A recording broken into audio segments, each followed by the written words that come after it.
शाज़िया साहिबा, कहिएगा कि सदर ट्रंप की जानिब से ईरान पर हमला मौखिर करने और इसे मुआहदे से मशरूत करने को आप खित्ते की मौजूदा सूरत हाल में किस नज़र से देखती हैं? इसको डिफरेंट तरीके से देखा जा रहा है। वेस्ट में तो इसके लिए एक लफ्ज इजाद हो गया, ट्रम्प का वीकेंड टाको करना। अब पता नहीं वो इसका क्या मतलब लेते हैं। उसका मतलब ये है कि चिकन आउट कर जाना। लेकिन जो हुँ, जो वॉर का बिल्डअप था इस दफा वो बहुत ज्यादा था। जी। इससे पहले भी ऐसा रहा है कि हमें लगता है 99% के अटैक हो जाएगा, लेकिन इस दफा जो ईरान के अंदर से खबरें थी कि वो अपनी कुछ जगह जो है इवैक्यूएट कर रहे हैं, कुछ हम्म। जगहों पे हुँ, जो मिलिट्री पर्सनल हैं, उनकी फैमिलीज़ हैं, उनको कहीं और शिफ्ट कर रहे हैं, जी। हाईवेज़ और मोटरवेज़ जो हैं, उनको खाली करवा रहे हैं। अपने जो सिविलियन उनका जो ख़ास तौर पे एनर्जी का हुँ, स्ट्रक्चर है, उसको जो है वो सिक्योर कर रहे हैं किसी तरीके से।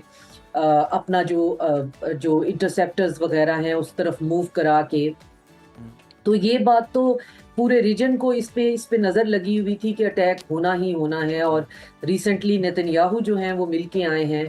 तो ट्रंप ने कहा कि बिल्कुल जनाब, बहुत ही हमने एक हतमी और फैसला कुन जो है हमला ईरान हुँ, पे करना है, ईरान की कमर तोड़ देनी है। लेकिन फिर उसके बाद अब जो खबरें सामने आ रही हैं कि हमला क्यों नहीं हुआ, अल्लाह का शुक्र है कि नहीं हुआ। उसमें उनके अपने जो हैं जनरल्स का बहुत बड़ा हाथ है। उन्होंने लास्ट मिनट पे फिर उन्हें ब्रीफ किया, ख़ास तौर पे इस पैराए में कि ये जंग कितनी फैल सकती है। हुँ, और फिर उन्हें ये भी इस बात से भी आगाही करवाई कि उनके पास जो है जंग करने का जो सामान है वो उतना ज़्यादा नहीं है जितना उनको समझाया जा रहा है या उनके पास इंटेल पहुंच रही है। इंटरसेप्टर्स का बहुत बड़ा, रेडार सिस्टम का एक बहुत बड़ा मसला है। और फिर साथ में खबरें ये भी जुड़ रही हैं कि गल्फ़ के कंट्रीज़ ने बहुत फैसलाकुन अंदाज़ में कहा कि आप जो है ये हमला नहीं करेंगे, क्योंकि ईरान जो है उसने इस हमले के जवाब में कहा था कि उसके बाद फिर जो गल्फ़ है हम्म। उसके अंदर हम इतनी जी। बम्बार्डमेंट करेंगे। वो पहले हम रेसिप्रोकेट करते हैं, आई हुँ, फॉर एन आई है।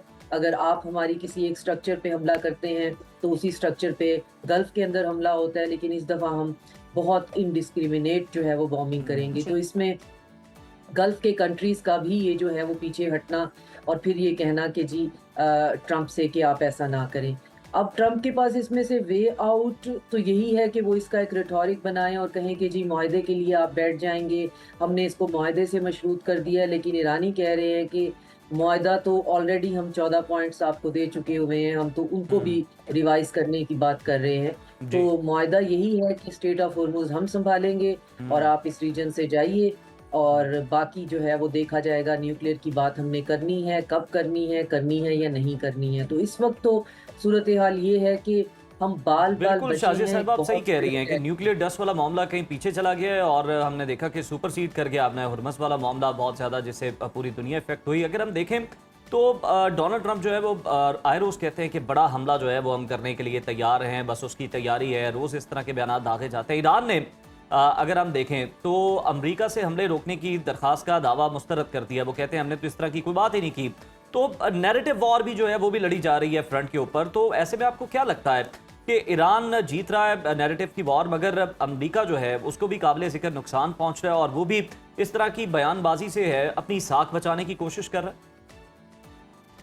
नैरेटिव वॉर जो है वो एक बहुत बड़ा जंग का हिस्सा है। हुँ, और मेरा चूँकि सब्जेक्ट भी है तो मैं इसकी बहुत बड़ी एडवोकेट भी हूँ। लेकिन रियलिस्टिक बुनियादों पे नैरेटिव भी जब तक ग्रेन ऑफ ट्रुथ ना हो, उस पे नैरेटिव भी क्रिएट नहीं की जा सकती। नैरेटिव वैक्यूम में हुँ, क्रिएट नहीं होता। इंसानी दिमाग जो है वो एक सर्टेन डिग्री तक मैनिपुलेट हो सकता है। बिल्कुल बेवकूफ़ हमारा दिमाग नहीं। हम बहुत ही एक सुपर मशीन है। हमारा दिमाग बेवकूफ़ नहीं बनता, इतनी जी। तो आसानी से नहीं बनता। हुँ, अब जब ग्रेन ऑफ ट्रुथ भी नहीं है, ज़रा भी सच्चाई का नहीं है, तो उसके इर्द-गिर्द कोई नैरेटिव नहीं बुना जा सकता। हुँ, ईरान जो है वो नैरेटिव की वॉर जीत रहा है या नहीं जीत रहा, वो ईरान को देखकर ये समझ में आ रहा है। ए, उस पे एग्रेशन जो है, उस पे जंग मुसल्लत की गई है और वो अपना दिफा कर रहा है।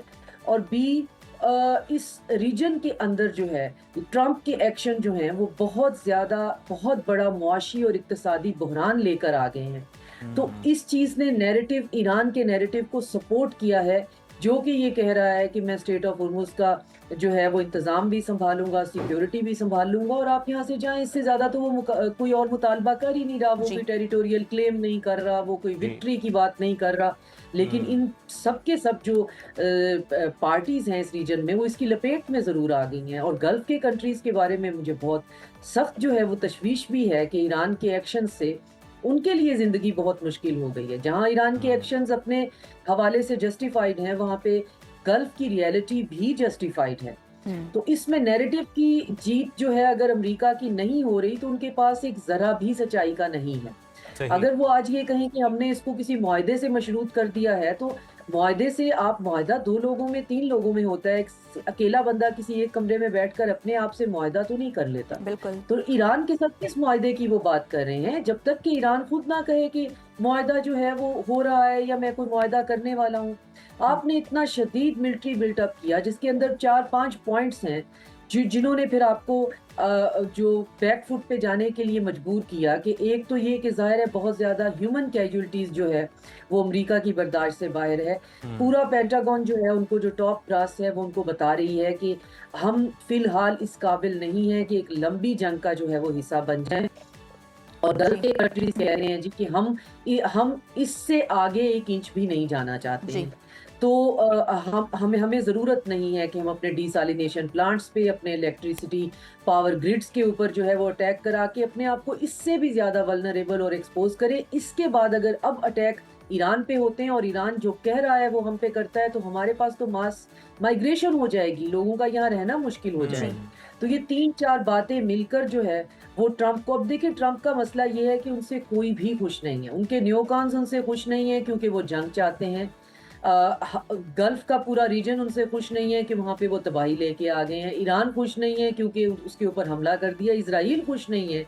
इज़राइली मीडिया चीखें मारता हुआ आपको दिखाई देगा कि आखिर लास्ट मिनट पे ट्रंप ने जो है वो क्यों हमला रोका, जी। जबकि उनके साथ ये तय हो चुका था। तो ट्रंप को हर सूरत ईरान के ऊपर हमला करना चाहिए जब तक कि उनके मीडिया के मुताबिक जब तक कि इज़राइल के ऑब्जेक्टिव अचीव नहीं हो जाते। लेकिन तो और डॉक्टर जो साहिबा एक मेगा पॉइंट है ना, फर्स्ट है वो आप ट्रम्प की साइकोलॉजी को जरा समझाइएगा कि वो क्या सोच के 1 मिनट में बयान देते हैं कि मैं हमला करूंगा, 2 दिन बाद कहते हैं कि नहीं मैं चाहता हूं कि मुआहिदा हो जाए, हम सिफारतकारी को जो है वो मौका देना चाहते हैं। ट्रम्प बेसिकली क्या सोच रहे हैं, उनकी पॉलिसी क्या है, आप ये क्या समझ दावा रही हैं? बहुत मुश्किल है कि ट्रंप की साइकोलॉजी, वो तो खैर किसी भी इंसान की साइकोलॉजी समझना बहुत मुश्किल है।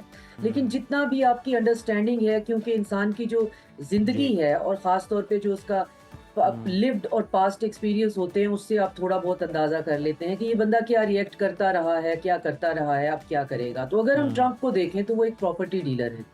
और प्रॉपर्टी डीलर जो है वो एक ही उनकी नफ्सियात होती है कि आपने एक प्रॉपर्टी को जो है वो मार्केट में पहले बहुत उसकी कीमत ज़्यादा रखनी है, फिर उसके बाद उसको जो है बताना है कि कितनी ये इम्पॉर्टेंट है, फिर उसके बारे में बयानबाजी करनी है और उसके बाद कीमत को किसी मिडिल ग्राउंड पे लाना है। लेकिन आपने अगली जो पार्टी है उसको इस एज पे रखना है कि तुमने अगर आज नहीं खरीदी तो ये बस हाथ से जाने वाली है, ये मार्केट की टॉप प्रॉपर्टी है, ये हाथ से निकल जाएगी।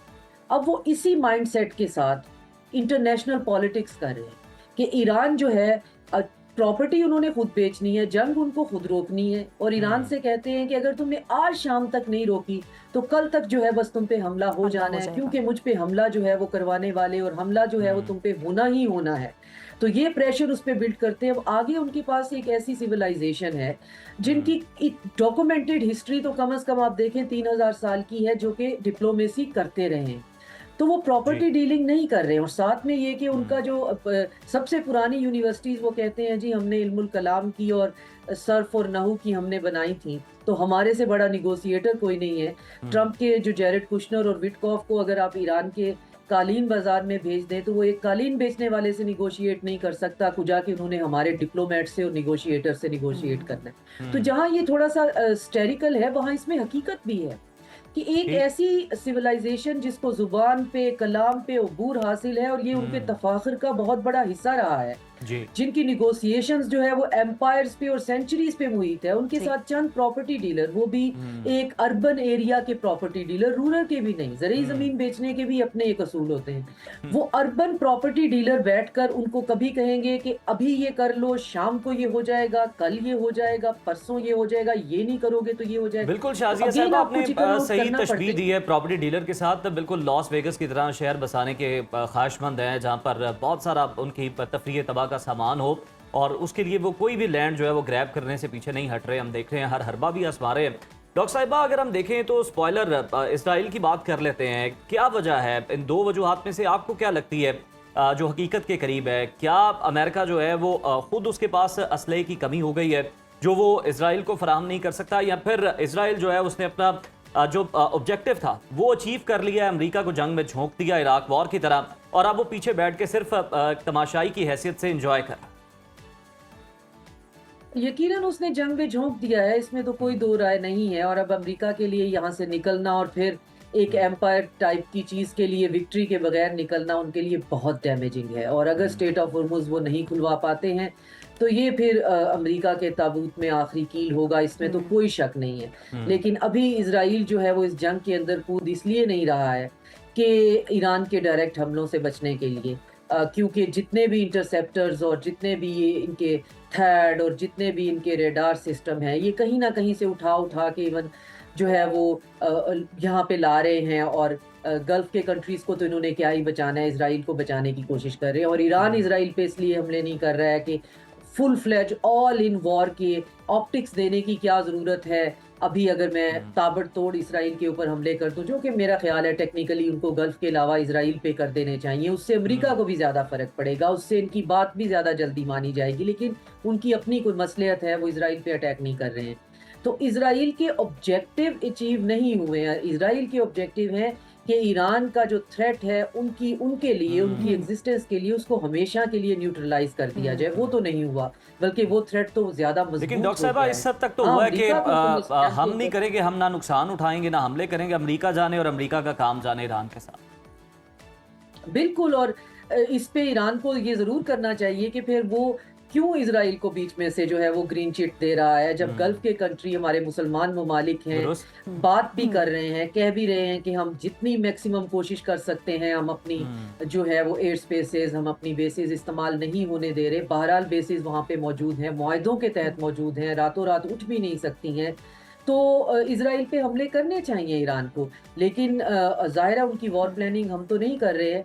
लेकिन अमेरिका इस जंग के अंदर इस तरह से अब चला गया, अब इसके पास एक ही रास्ता है कि वो एक सेल्फ जो है प्रोक्लेम्ड विक्ट्री डिक्लेयर करें, जिससे कोई फर्क नहीं पड़ता। ट्रंप ने रिसेंटली भी जो एक प्रेस ब्रीफिंग की है उसमें वही दोबारा बयान हो रहा है कि रेस हुआ है कि नेवी भी इसराइल इतना कनिंग है, इतना क्लेवर है कि ये जंग ईरान और इसराइल की थी, लेकिन एकदम से तब्दीली हमने देखी पूरे मंजरनामे में कि इसराइल बिल्कुल गायब हो चुका है और ऐसा लग रहा है कि ये अमेरिका वर्सेस ईरान है और इसराइल कहीं नजर नहीं आ रहा। तो डॉक्टर शाजिया अरवज चीमा साहिबा हमारे साथ मौजूद थी, बहुत शुक्रिया प्रोग्राम में शिरकत करने के लिए।